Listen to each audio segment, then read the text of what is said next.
All right, everybody, we are back again for our latest episode of Sound Bites. Really excited about this week's guest. We have Jenna Thompson. She's the digital retail marketing manager for a company you may have heard of. It's called Ford Motor Company. And I'm super excited to have her on because she's speaking my language this week, which is digital marketing, data-driven marketing. Derek's had a few guests on. They got to talk about AI and quantum theory, but this time we're going to talk about marketing. So I'm super excited to have you, Jenna. Thanks for being a palate cleanser for me. I'm here for you, Lauren. Sorry, Derek. We might just have like a conversation between the two of us. Feel free to join Jump in in at any time. Yeah, I'll see where I can jump in. That's fine. That's So great. Jenna, tell us a little bit about your background because I think it's super interesting. You've come from the agency world, you've switched over to client side, kind of similar to me. So tell me a little bit about your background and how you got started. Yeah, so went to Wayne State in Detroit. Got my business marketing degree from Wayne State long before Detroit was what Detroit is right now. It was far less cool when I went to school down there, but Detroit Wayne State's in a nonetheless. desert, right? It's like kind of way from downtown even too. So it's off on its own. It's not even part of downtown. Yeah, I mean, right now, like it was like technically it's Midtown right now, and there's like a booming, restaurant and retail business in Midtown.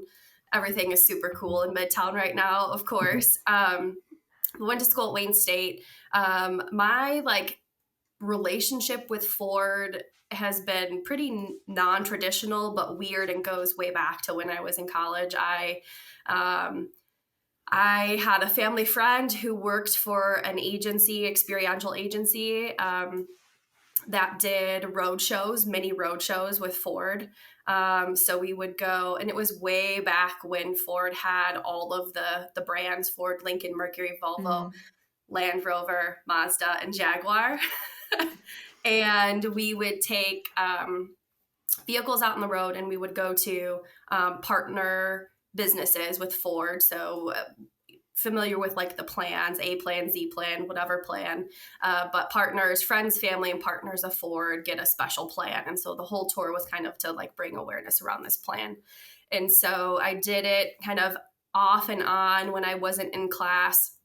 And I would travel and go around and do that. But it was like the least glamorous thing ever. But like I got familiarized with like whatever marketing world and vehicles, and learning about the vehicles and how to talk about the vehicles, and all of that kind of stuff. But my role in all of this was like the lunch and the snack cart.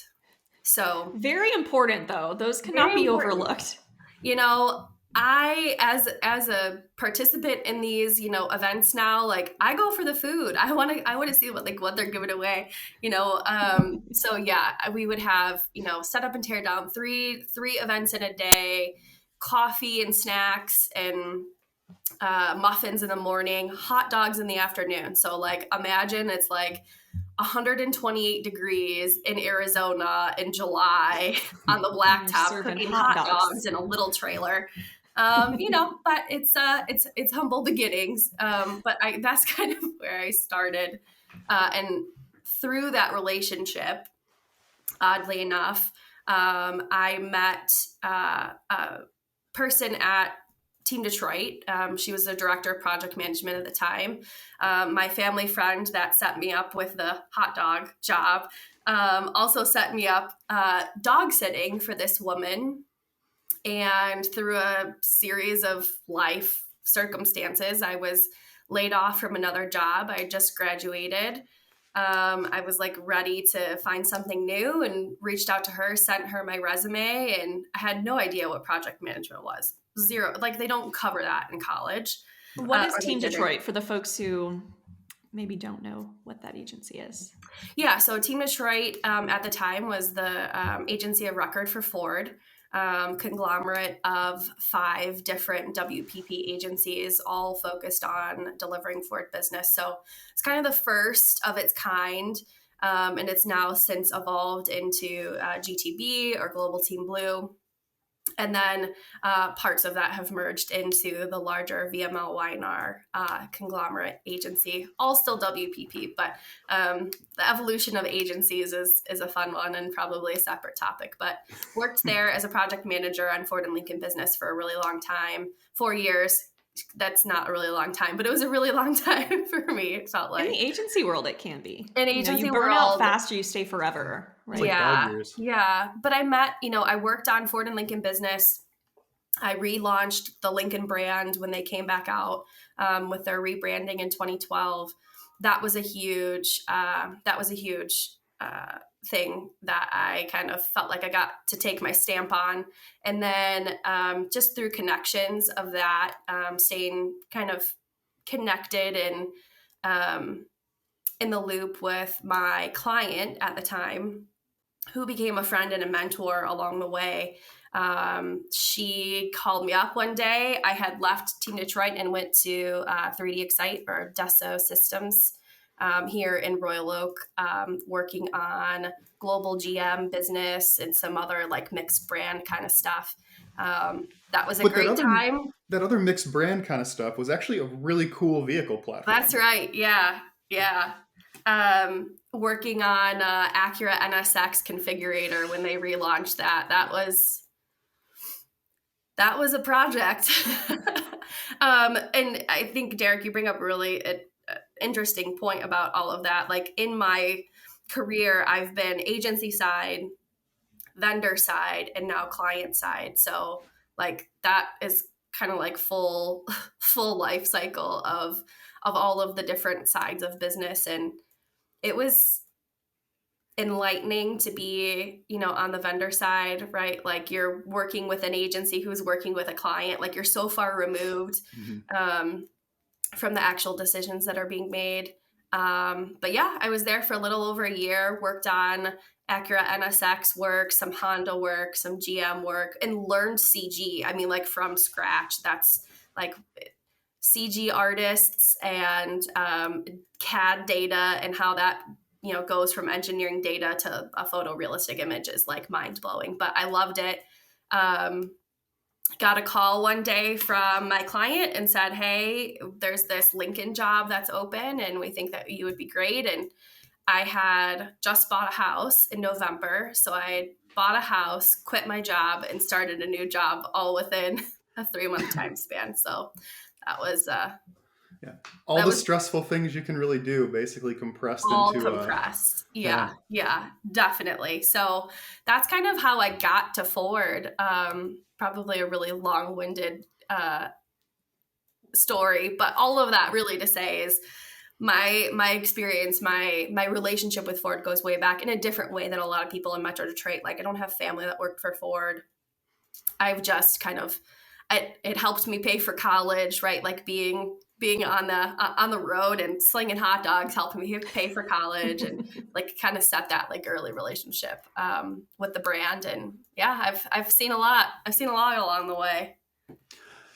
So being agency side, vendor side, and now client side, where did you have like probably the most fun and where have you seen the most challenges?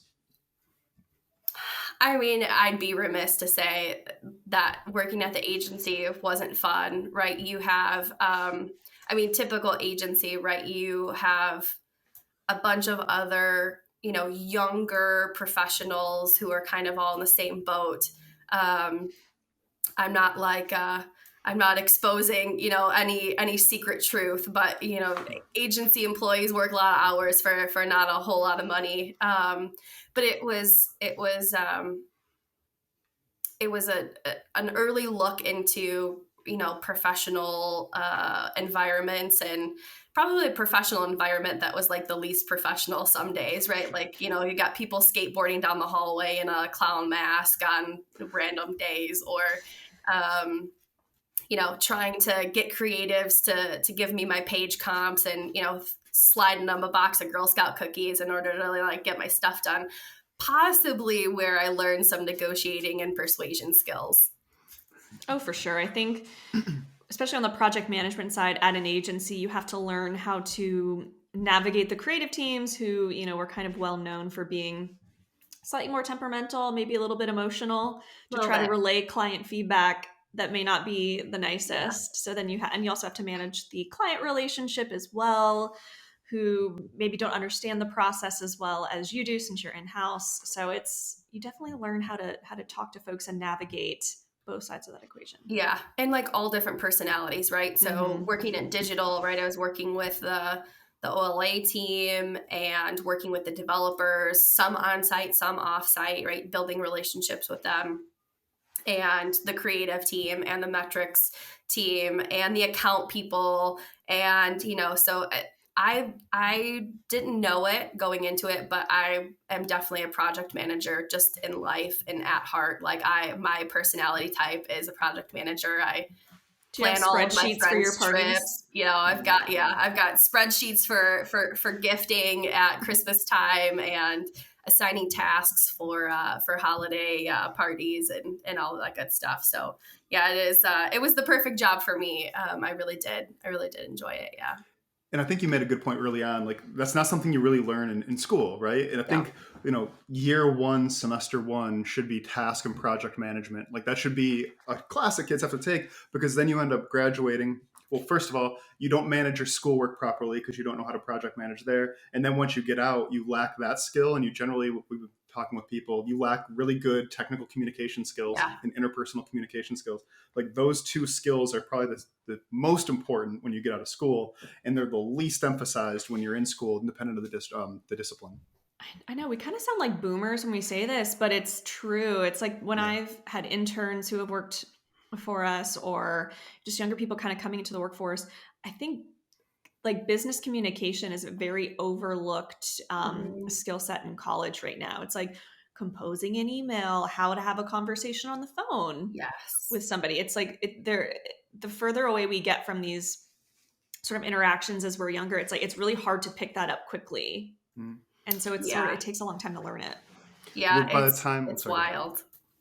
By the time this goes live, we were talking with a guy named Daniel Price, really interesting dude, and then we kind of went down it's very similar conversation to communication style, and it's like everyone has an experience.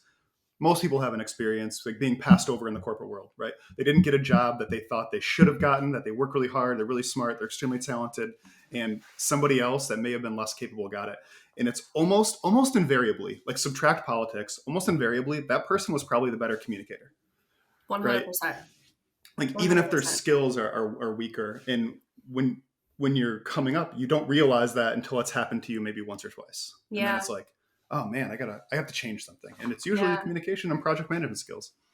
It's wild, right? Like thinking about it, I kind of, carved my path unknowingly, but I didn't know about website development or code or anything like going into that job. But I knew that in order to be successful, in order for my projects to be successful, needed to know like all of the ingredients and all the possible like risks and variances of like where it could go sideways, right? Because Mhm. I've like my job is to keep the project on track, and so where is there padding? Where can we speed things up? Where can we take a little bit more time? And that's honestly like where I got into this like super digital focus, like digital tech, martech world, is understanding like how it makes or breaks the end goal. And it truly, honestly set me up for an incredible role at Ford. Everything translated over Tell us incredibly about that. well. Tell us about what you're working on now, because we got your past, and now I want to My hear your day past, to day whew, at Ford. it's a wild one. Yeah. Right now at Ford, you said I'm a digital retail marketing manager. Retail can mean like 17 million different things in in the marketing space, but my broader team is the digital enterprise team. So we overlook all digital things for Ford, in like every stretch of the means. My smaller team that I sit on is a digital retail team. And so we look over specifically like the tier 2 space, which in our kind of lingo or language is dealer groups. So tier 1 is like Ford and Lincoln and Ford.com and Lincoln.com. And tier 2 is by Ford Now. So it's kind of like the middle ground. It's not dealer exclusive, and it's not just high level brand. So it's like a middle tier. So my team overlooks that kind of middle tier of like dealer groups all the way through down to dealer websites. And I mostly focus on dealer website strategy for all dealers. There's a lot of them, 2,000, 3,000, something like that. I've got a lot of dealers out there. And then dealer social content, reputation management, kind of my passion, my passion point that I tend to focus a lot of my energy on is cross-tier user journey and the data that we collect across tiers as we follow shoppers and owners across our tiers. How can we take that data and enhance the user experience at all of those kind of key shopping journeys? And that's super hard because I think a lot of people don't realize how cars are purchased, what the supply chain and what the purchasing chain looks like for vehicles, right? The Ford Motor Company doesn't own the dealerships. Those are independently owned and operated businesses. So you're coordinating 2,000 businesses and maybe, 1,100 different companies that own different versions of those businesses. And then you've got to try and consolidate that data and consolidate brand cohesion across all these different sub businesses, which is extremely challenging. I don't think people understand how challenging that task actually is, right? Yep. Yeah, it's the brand cohesion part, right? So you have 2,000 plus independent, privately owned businesses who have, we say like a sub brand. Like we want every dealer to feel personal, to the company, to the people who own it, to the people that are working there. But there's certain elements that need to be reflective of Ford in the oval. Or Lincoln, it's the same for both Ford and Lincoln dealers, and there's been a pretty big concerted effort from our team to help that brand alignment across the tiers. We say that a lot, and how my team, me specifically in my role, how do we carry that through with data personalization and some of the tools and technology that we have at our disposal. How do you see it? Like, is that a point of friction with dealers, or is that something that they're openly embracing? They're like, yes, we want to adhere to these standards, make sure that we're reflecting the Ford brand in a great way while also not losing our identity as sort of an individual dealer. I don't think any dealer goes into it thinking like there's never any like ill intent of like a dealer is gonna a dealer wants to run their business the way that they feel is best. Yeah. Sometimes that is a really good idea and there's really good marketing tactics that happen, and then sometimes it's just a smidge off of what we would say that we would celebrate and applaud. So there inherently there always is some level of healthy friction, right? Like a dealer has 1.5 million tasks, and a lot of times they either haven't been trained, they don't have the time, the money, the resources to manage key elements of a website like branding and consistency. They don't have like a person on site, to go out and capture that. And so a lot of what Ford is and does for the dealers is provide them either programs and fund them on behalf of dealers. Most of my programs are fully funded for dealers to take advantage of. So if they don't have a social media person in-house, if they don't have someone that can train up and do education on social media and reputation management, like we take care of that. We take care of dealer listings across the internet. So if you think about how compounded dealer information is across the internet at large, you have individual dealer, name, address, phone number across major indexable websites. And for a lot of it, it can be edited by the public, right? And so anytime there's a variance in that, we have a program and we have great partners that help us manage that. But for every one dealer, there's typically 4 different pages or sub departments for that: sales, parts, service, collision. So for every one dealer, you have 4 pages times 3,000 times, 25 or more indexable internet websites. So it gets big quick. lots of data points. I think we came out with like the metric that we had fixed like 5 million data points throughout the year last year, Oh my like gosh. individual little pieces. And without a partner, without like data and technology to help drive that, it would be impossible. Impossible. Yeah. When I'm thinking like especially around a new vehicle launch, like for sure your big launches, like obviously like Bronco or like Ford GT or when the Mustang GT 500 coming out, big launch. But then what I think people lose track of is probably the small little teeny incremental launches that happen that maybe don't get that level of attention, but still require that level of effort on the back end to make go forward, right?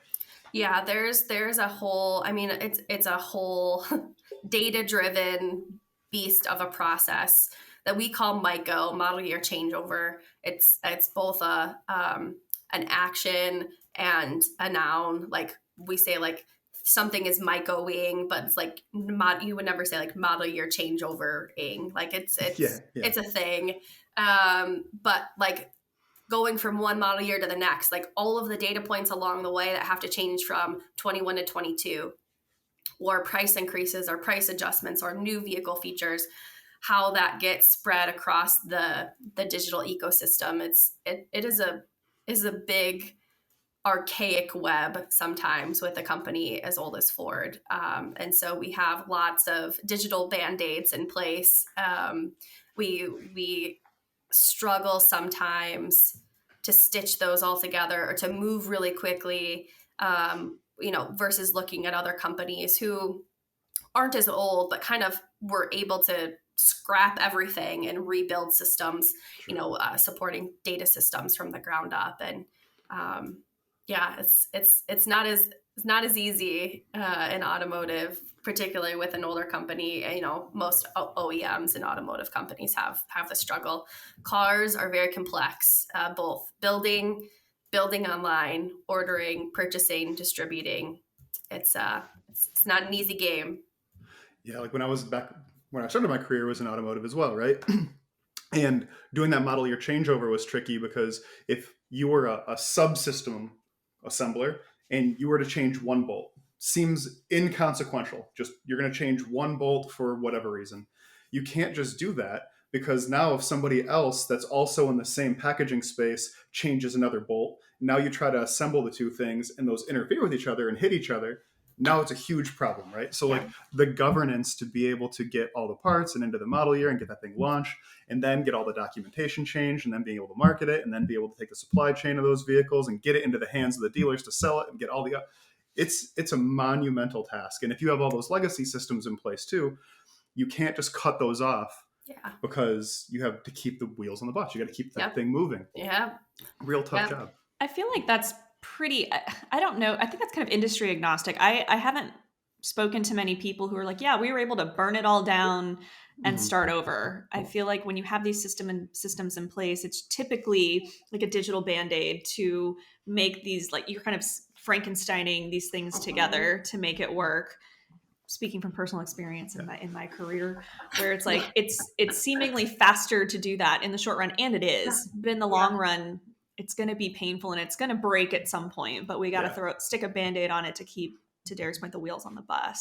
So you can cut yourself some slack there, Jenna. You're doing your best. You're doing the best you can. Doing my best over here, guys.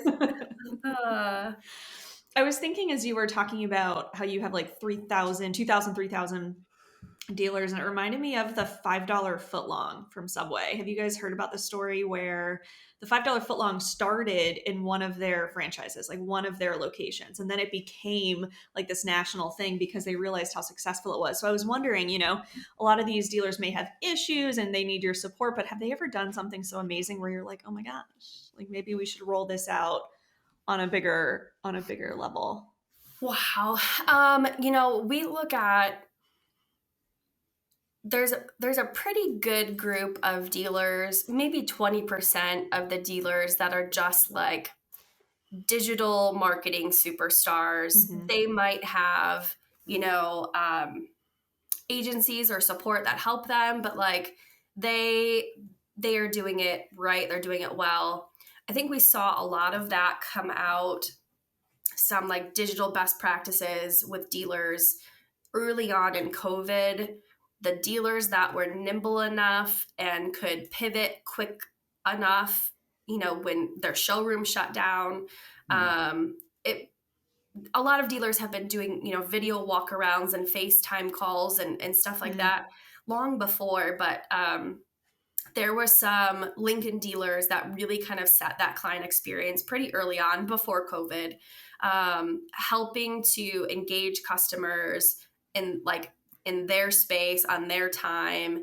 They ran, some tests and were able to, set up like, hey, call this number, set up a time, like click this link, email us, set up a time. We'll FaceTime. Can't come in because my store is too far away.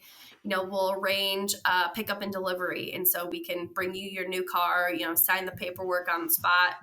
You keep the car. I drive away in your old car. I'll take your trade in back. Like those are like early days. So I would say, yeah, like a lot of the Lincoln dealers were pushed really hard to change the client experience, because you can buy a car anywhere, you can buy a car from any person.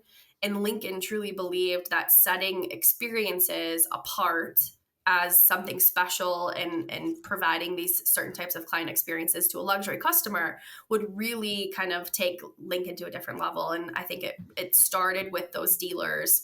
And then we saw a lot of those best practices come over. Like I was calling my Lincoln counterparts and saying like, hey, like, do you have, what was that system? What was that software? Like, how are you guys doing this? Like, we suddenly need to train, and enable this for 2004 dealers. Like, what have you guys been doing? I know that you've been doing really great stuff. And I think that's maybe, a indicative of, smaller group at Lincoln in general, right? They have a smaller dealer body, smaller group of people, they can move quicker than the whole mass afford sometimes. So we see a lot of like innovation come out of that group a lot. But yeah, no, it's not necessarily a $5 Footlong, but no, it's pretty good though. It's similar. Yeah. So I think one Ford dealership that like really stands out, at least me being in like the car person, performance car nerd world, would be like Galpin Ford, right? Yeah.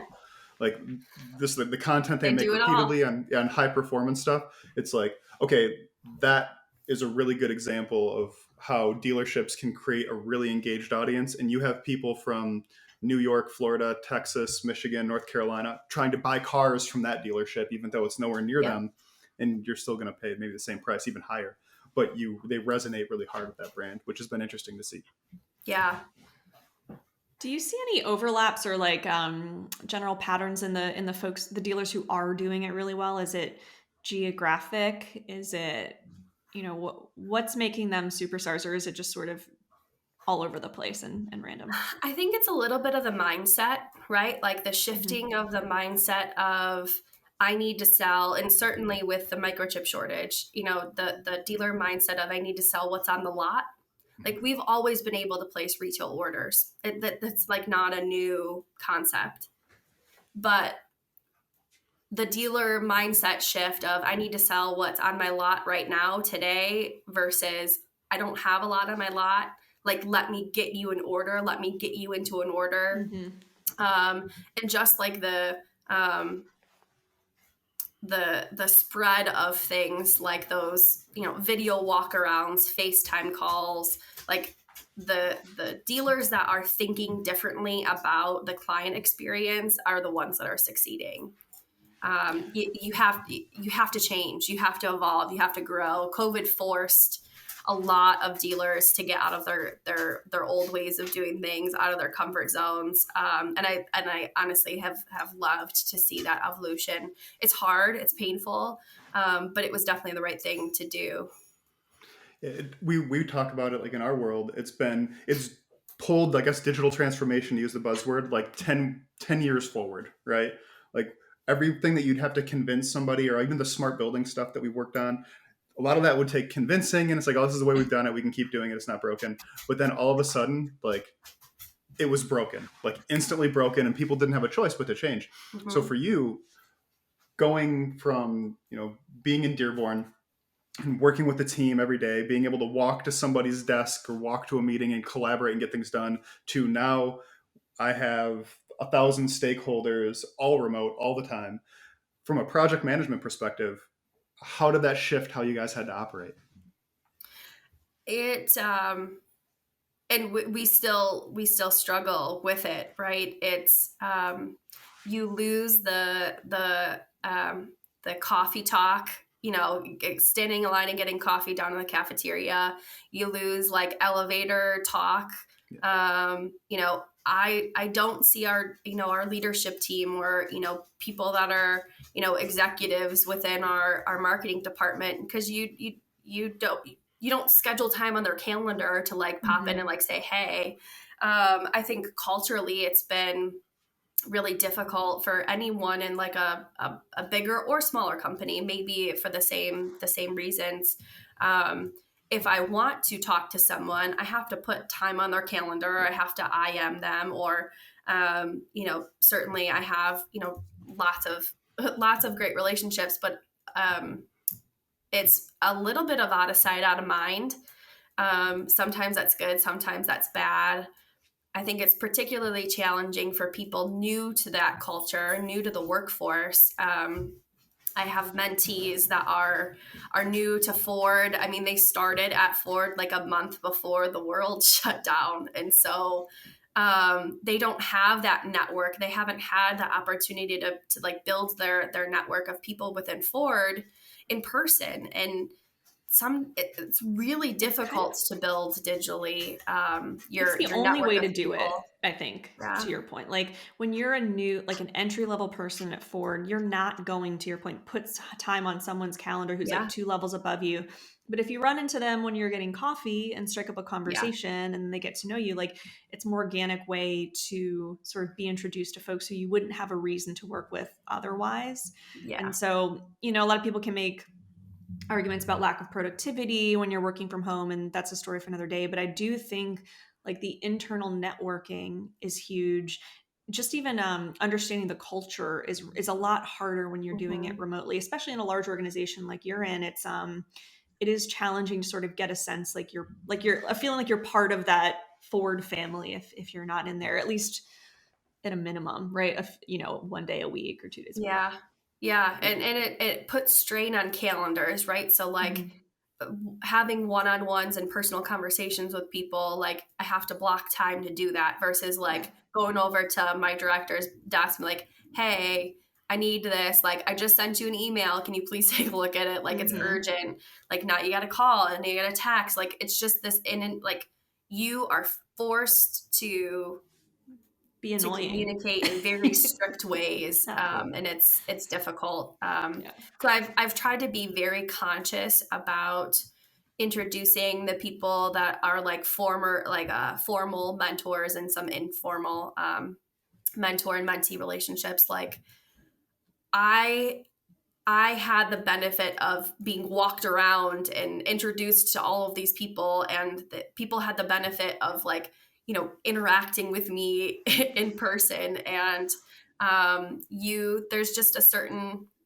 something that's lost when you can't do that. And so I try to be really, really conscious of that, bringing newer team members into meetings, trying to set them up for success, having them present, work on me with something and present a deck, be in the meeting, be in the room, be on video, introduce them, like have them kind of as like an integral part of the work that I do. Because otherwise they'll never be in those meetings, because they aren't invited. Nobody knows to invite them. So it's like it's a conscious action that I think my team tries to do as much as possible. Like we have 2 new team members, and they just kind of like were thrown into their roles. They're kind of newer to Ford and certainly newer to the digital team, but like how do you start to assimilate digitally? And I think we'll see the effects of either joining the workforce during COVID and like this new virtual hybrid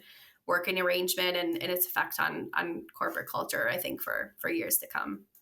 Yeah, it's like when you have someone new, especially like someone new into the workforce or even new to an organization that's been seasoned in a workforce, that person generally has to find somebody pretty quickly that can help them with all the TLAs. Like, what are the three-letter acronyms that are getting thrown around? Who do I talk to get X done? Because there's always a person, right? Like Yep. when you're in an organization, it's like, oh man, I need to know, in our world, in the semiconductor world back in the day, it was like, what is the fab number today? Oh, you talk to John. John knows that. He always knows that. That's not on an org chart anywhere. It's No. just like you need to have somebody to be able to guide you, to be able to make those connections and create the awareness. Well, we probably overuse this, but it's like once you have awareness of something and then you get access to it, then you can take action. But until you even get that first part, you're kind of screwed, right? Yeah, you're dead in the water. And it's something that I try to be conscious of because I don't know. I'm like the team mom a lot of times, so I try to shepherd new people, and I have a incredible amount of empathy for them, right? Like it's got to be like scary as all hell joining an org or even like changing a new job within the same, like every team has its own culture. Every team has its own subculture, right? There's unwritten laws. There's not like a handbook that anybody gives you and says like this is how we do things around here. Mm-hmm. We built we have a small wiki for how to develop software a certain way, but like it's kind of like read that first and then ask questions, but that's still like that's a small piece of how you do things. It's not the culture. It's not how actual things get accomplished, right? Like knowing how to navigate stakeholder relationships and even the politics, that's tough. And when you have to do it 30 minutes at a time via video call, that's even harder. I think a lot of people are getting video call fatigue too. Everybody. Yeah. It's like you have to be on video all the time. So like when you're in a conference table, you can like sit there, you're on your phone, you can like half pay attention. A certain level of multitasking. Yeah, that doesn't happen when you're staring at a camera for 8 hours. And then you're much more aware of your own actions because you have a reflection of your actions like right in front of you. Like when you're in a normal meeting, it's like you don't have a mirror. Like you don't you're not realize looking at your face. Yeah, you're not so conscious of like how you're looking, how you're coming off, that your weird facial expressions. I'm very expressive, so it's taught me to try to curb that a little bit. But yeah, it's kind of mentally exhausting. Yeah, I think a lot of people are feeling that way, and it's hard to almost in the same way. Like if you see someone, just like if you're sitting around the table, maybe if you're presenting to someone, they'll be a little bit more engaged, like, yes, I'm paying attention. But it's almost like you lose that. And sometimes people forget that they're on video and, they'll start to have another side conversation on mute or, they're very clearly not paying attention. That kind of gets me. And I know I've probably been guilty of it myself, but yeah, it's, there's like a barrier in between you and the rest of the world. Everybody could still be on camera, but there's still like that like barrier. There's not like small talk, in the hallway before you go into a meeting. There's not the meeting before the meeting and the meeting after the meeting. We always joke about that. Like that's when like the real decisions get made is like the 15 minutes like after when you're walking down the hallway with people. It's lost during COVID. That's the fine art of nimawashi in Japanese culture. It's like you get everybody aligned before the meeting, and that way you get the solution solved before you actually. That goes away. That is key. That is prime time to start like making sure that everybody is like nodding their heads at you before you go into the meeting. We're all like, will you see me? Good. That's funny. All right. So you've been at Ford for a long time, directly, indirectly, in many different ways. What do you think in your role specifically, what is the future looking like? What's getting you excited about being this digital marketer in the automotive industry? I think I touched on it a little bit. Like I get excited about, I feel like we're finally at the tipping point of like truly understanding a lot of the customer journeys. There's a lot of specific effort around putting the customer first. And what does that look like in all like stretch of, from beginning to end, a whole organization to think about the customer experience within Ford. and then how that trickles down and gets expressed in different digital channels. I get excited that I feel like, yeah, it feels like we're on this tipping point digitally. Digital for a really long time in a lot of big companies and brands, it's always been like, oh, like they're the digital marketers. Like, oh, you just manage the website. Like, can't you just put the pictures up, kind of thing. Make sure that leads are flowing and that the website is alive and the servers are good. Like, that's a lot of the perception of like digital marketing if you're not a digital marketer, if you're not a marketer.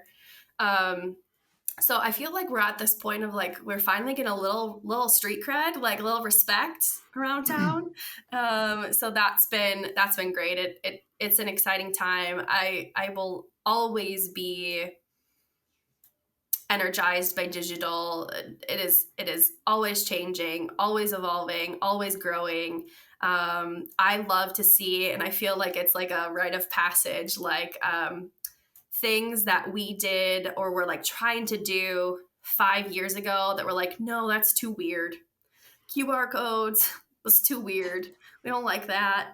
SMS, like proactive, like conversation and like text message marketing.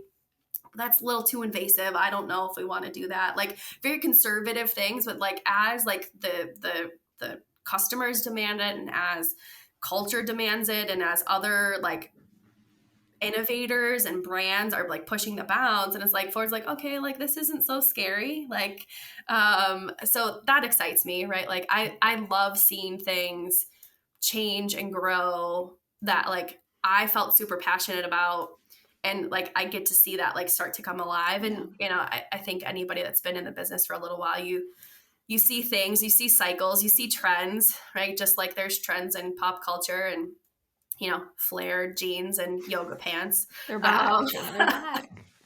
They're coming back, man. The QR code had like the best PR. Like that, the QR what code a glow up during COVID. Like I know QR code. Whew. No one can touch a menu anymore. No one can touch a menu anymore. You got to have that QR code. So it's things like that that excite me. The future, I think, is bright. The future is digital for us. It's an important piece of our business. And yeah, it's time. I feel like it's our time. Like we're there. And the expectations of the end customer, like you mentioned, like you guys are tracking the customer journey. The customer's journey now, like they're expecting it to be a certain level of excellence. They're expecting certain things. It's not even cutting edge anymore in a lot of sense. It's just the way that my late 80s grandparents do it and teenagers do it. Like it's just the way, right? It's not even cohorted. And with what you guys are working on, you can start tailoring that journey more and more specifically, not just to big cohorts, but to individuals, right? Which becomes super interesting. I think like BMW had been going down a really good road and doing some really interesting experiential stuff, really good customer journeys. And then they released probably the ugliest vehicles ever created in modern history. And that kind of derailed it. Like, I'm real bitter about what they did to the M3. Really, really angry about it. Yeah, but it was like, oh man, BMW gets it, until it became very, very obvious that they did not. But I think it creates a good opportunity. Like what you guys have been working on has been really outstanding. I think there are very few car companies outside of maybe you and Porsche who have really been consistently moving the bar forward. Mm-hmm. Like what you're doing with the Mustang, what you guys have been doing with the Mach-E, then releasing enthusiast vehicles like the Bronco.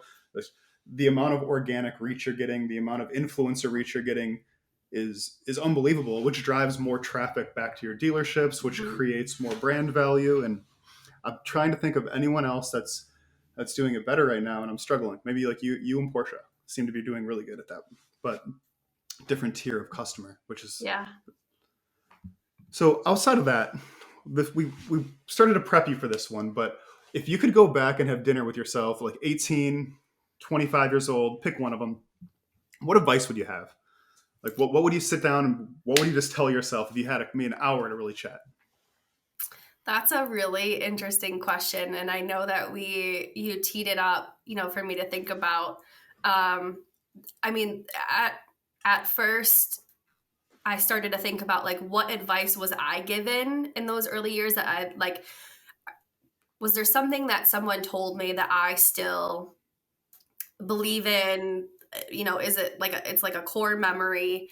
So I'll share that first. And that was in college. I had a professor, he said, you're not going to buy this $75 textbook, but with that $75, I want you to go out and get personalized stationery. And I want you to learn how to write letters and thank you notes and like the power of like of a handwritten letter and handwritten notes. And I was like, okay, that's weird. Whatever, dude. But I thought it was really interesting. Like it spoke to my like love language of like words of affirmation, right? Like I love to like talk and congratulate and have that moment and give that moment to people.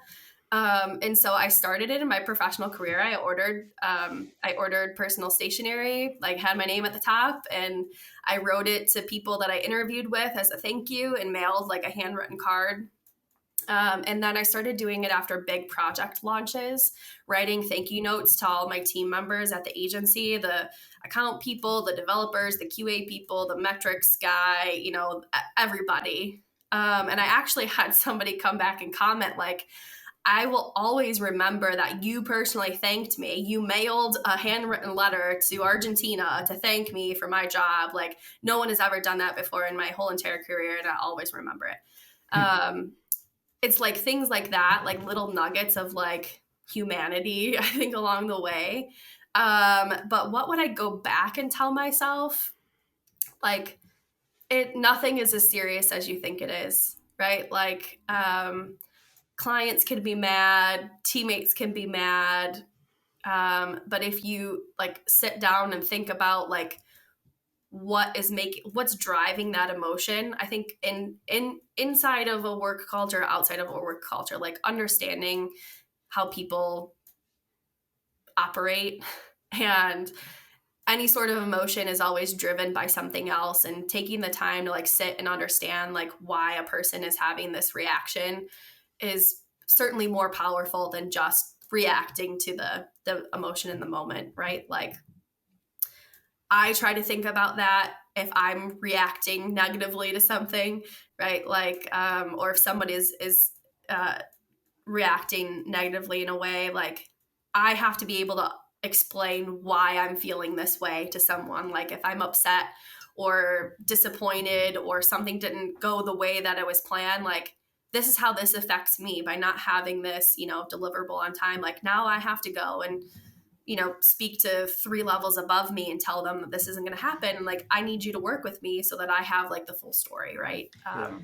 Maybe. I was going to say, I think this podcast has come full circle where we've talked about communication at the front yeah. and the importance of communication. And then you just gave 2 really good examples of how communicating has impacted your career professionally and something that you would, do differently, or, had you had that advice, you would have probably had fewer disagreements and fewer, reactions to things. And it all comes down to how you communicate with others, how you interpret and perceive what other folks are saying. And I do think it's interesting that as a digital marketer, handwritten notes are, it's now like a standout thing, but it's true. It's because we're so inundated with these, like you could have sent an email and it would have been, a nice thing that they just threw in their trash, but you stood out in a way by something, handwritten, because it is so uncommon now. So I think that's it's fascinating. I think the power of somebody feeling like respected and acknowledged and recognized for like hard work, because like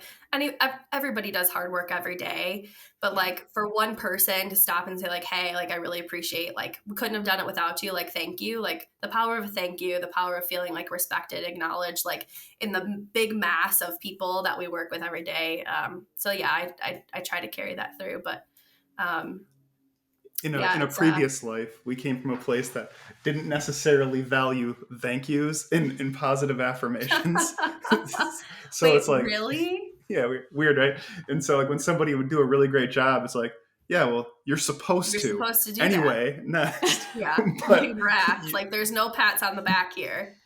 Yeah. It's like great. Go score another goal. Like That's you what don't you're get to supposed to be celebrate. doing. Keep moving. But as we probably just getting older at that point, you start thinking about the importance of that, and like you remember that kind of stuff. Like someone gives you a thank you letter, like, hey, like you did a really great. That was really great. Even if someone did slightly better than mediocre, if you tell them they did really great on something, like that was really awesome, Yeah. they will work harder the next time. They will do a better job the next time because they know what they're doing is appreciated. So it's communication and project management skills, right? Like those two things are just cornerstone of what should be taught and just seem to not be. And they're Yeah. called soft skills, but they're not, right? Like Not, these yeah. are I mean, I'm not technically a project manager now, but like I think in the way that a project manager thinks, and yeah. managing tasks and figuring out deliverables and how to effectively communicate to people in a business setting. Yes, should be a master's class. For sure. Yeah. And I guess part of the wrap up question is what books, music, podcasts are you listening to right now? Like what's in your headphones? What's playing through your speakers when you get some downtime? I have like multiple personality Spotify disorder. Like I am all over the place. I bounce from like acoustic coffee house vibes to like hip hop, hardcore, like late 90s rap. It just depends on what I got to accomplish. Like if I'm working on a PowerPoint deck, working on something, it's like, Dr. Dre. It's the Super Bowl halftime show.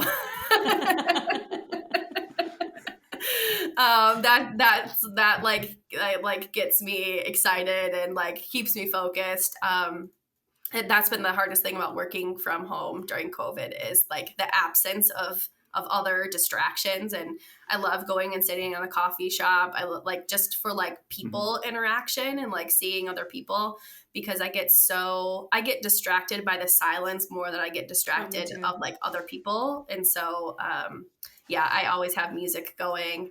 I'm surrounded by my friend group is like a group of like incredible readers. Like they love to read, and it's been a super struggle of mine. I wish I have a goal. I'm trying to read 25 books this year, and I've started a few. But I need, so like hold me accountable. Like this is like 25 books this year. And some people are like, oh, I'm going to read like 200 books, but like, let's start small, Jenna. Okay. Like 25 books. is a good solid number. It's a good number. That's two a month. That's pretty solid. Yeah. So I'm trying to, I'm sure that I don't know if you guys are big readers, but I would certainly love any sort of recommendations that you have. That's our love language. I love to give book recommendations. So. I love it. Are you doing it?